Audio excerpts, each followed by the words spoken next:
محمود غزنوی مجھے موتی نہیں چاہیے، مجھے ہیرے جواہرات نہیں چاہیے، مجھے موتی والا چاہیے۔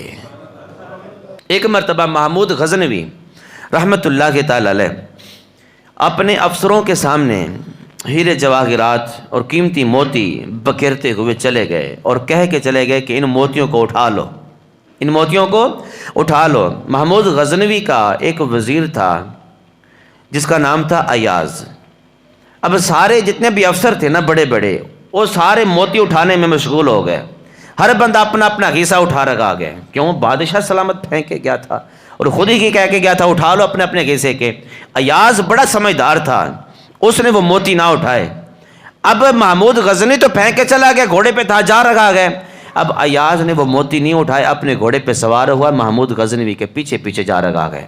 محمود غزنوی نے پیچھے مڑ کے دیکھا، فرمایا کوئی ایاز آپ نے موتی کیوں نہیں اٹھائے؟ آپ نے ہیرے جواہرات کیوں نہیں اٹھائے؟ سارے اٹھا رکھے گئے۔ تو ایاز بڑا سمجھدار تھا، کہنے لگا محمود غزنوی مجھے موتی نہیں چاہیے، مجھے ہیرے جواہرات نہیں چاہیے، مجھے موتی والا چاہیے،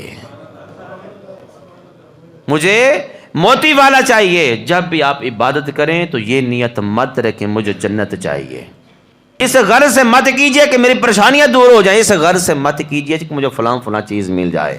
غرض یہ رکھیں، نیت یہ رکھیں کہ روزہ رکھ رہا ہوں رب راضی ہو جائے، رب مل جائے، نماز پڑھ رہا ہوں رب مل جائے، زکوٰۃ دے رہا ہوں رب مل جائے، میں صدقہ خیرات کر رہا ہوں رب مل جائے، حقوق اللہ کا لحاظ کر رہا ہوں رب مل جائے، حقوق العباد کا لحاظ کر رہا ہوں رب مل جائے۔